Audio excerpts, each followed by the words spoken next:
Ament, 523 Veach, Moscow. Just want to reply to a few things that have been said already. I constantly hear that we can either have growth or regulation. That's nonsense. We can have regulation and we can have growth. As a matter of fact, the problem is not too much regulation. As we can see with the difficulties the whole country is going through, maybe the entire world is going through right now, I think the problem can be stated that there is not enough regulation of our economic system. Also, I think the evidence says that big box stores don't increase shopping opportunities, rather they limit shopping opportunities by keeping small businesses and others from starting businesses. The landscape standards that were put in that may be changing, if I recall, the reason that we put them in the way that they were is that we kept getting landscape plans from the Palouse Empire Mall, and they show mature vegetation. Everybody goes, oh yes, we want that. As soon as it gets there, they cut it down. So if we make that change, the reason that the landscaping requirements were in there, so that if we're shown a landscaping plan, that is really the landscaping plan that they want to give us, not that they're going to let it grow up to that and then cut it down.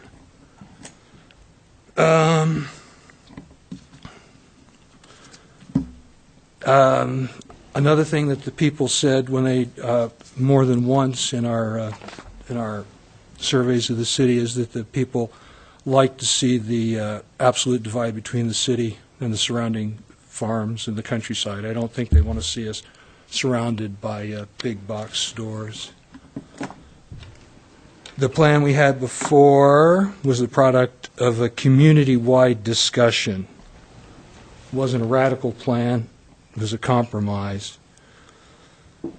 I don't believe that the citizens of Moscow want to be left out of any decision that could affect the quality of their life.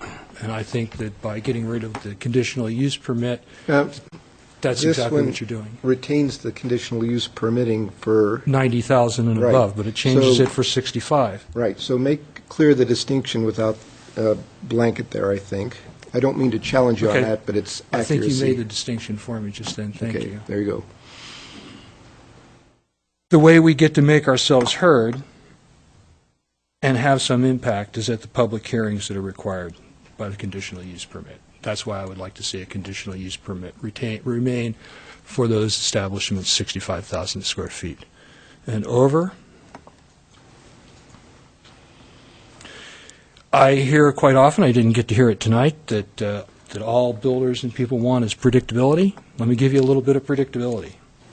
If a business, any business, wants to come to Moscow and partner with us to keep our community successful and sustainable, then I predict that they will be allowed to do business here.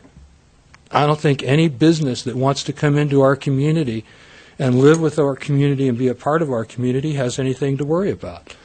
What we're looking out for is businesses that come in that just want to mine our wealth. I'm going to revisit some information that we had when we went through this once before. This study is from the American Booksellers Association and references an Andersonville study by the Civic Economics Group.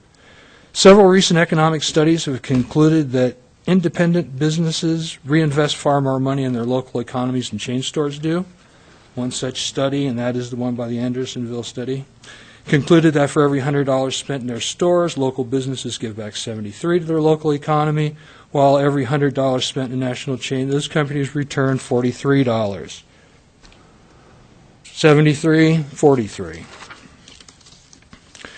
When we went through this before, when we were doing this, there was a retail demand profile prepared by the Kennedy Smith of the Klug Group, and they summed up their findings. As a whole, the Moscow-Pullman area is adequately supplied with retail space, with sales surpluses in Moscow more or less offsetting sales leakage in Pullman. We believe that at current projected levels of population growth, Moscow will have no significant demand for new retail space within the next 5 to 10 years.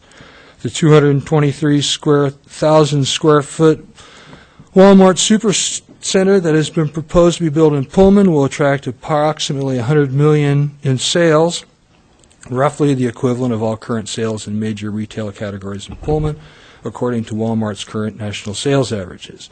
This will have an enormous impact on retail activity in the region, in Pullman in particular, but also in Moscow, as some sales currently being captured by Moscow businesses will almost certainly gravitate to the new Walmart Supercenter. Grocery sales are particularly vulnerable, as the proposed Supercenter will likely capture $35 million in area grocery sales. Although retail and sales in Moscow will almost certainly be negatively affected by the proposed Pullman Walmart Supercenter, if it is built, this impact cannot be corrected by construction of yet another discount superstore, supercenter, or warehouse club in Moscow. Doing so would simply add additional square footage to a region in which there is unlikely to be significant new retail demand. It will be imperative for Moscow's commercial centers to differentiate themselves from the new supercenter and from Pullman's commercial centers in general, and to pursue new market opportunities through online sales by developing ongoing year-round relationships with one-time or occasional visitors to the community, by adding products and services not currently available within the region, and by an aggressive ongoing marketing program that establishes and firmly anchors a unique identity, and by other means.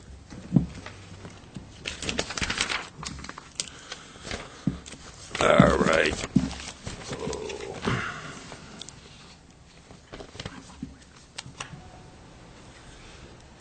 This comes from the speech here, and I'll try to be quick, sorry. This is by Stacy Mitchell from the Institute for Local Self-Reliance, national nonprofit organization for advancing community-oriented economic development through research and economic development.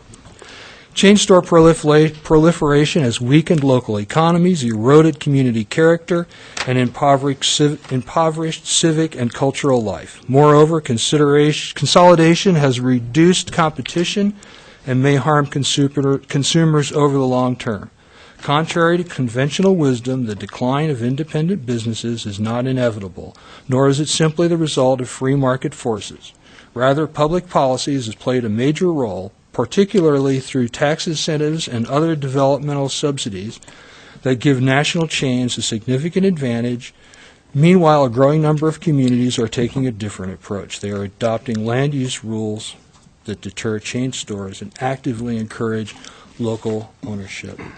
I'd just like to say once again that the ordinance that you're amending was just wasn't just a radical idea that got foisted on the city. It was a compromise. It was a result of extended conversation. I think that everything that's in there is in there for a reason, and I don't see any reason for you to weaken it. I know I certainly didn't get what I wanted out of that. I wanted big box stores excluded completely.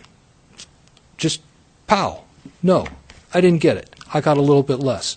Everybody got a little bit less. So we call compromise. I think we just need to live with it. We need to go forward, and I think we need more than just anecdotal evidence that there's a problem.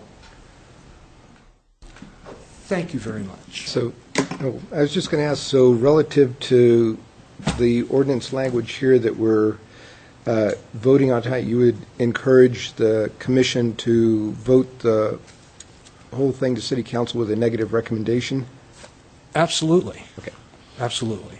You had mentioned in the square footage, you had said a CUP for new LREs of greater than 65,000. Right. Is that a number that's you could live with versus the 90,000 versus the 40,000, or would you prefer just to stick with the ordinance as it currently stands? I think I'd like to stick with the ordinance as it currently stands. Again, I tried to go over my notes from when this was dealt with before, but was unable to glean a ton of information out of it. But I think that there was very serious deliberation given to the ordinance that we have right now.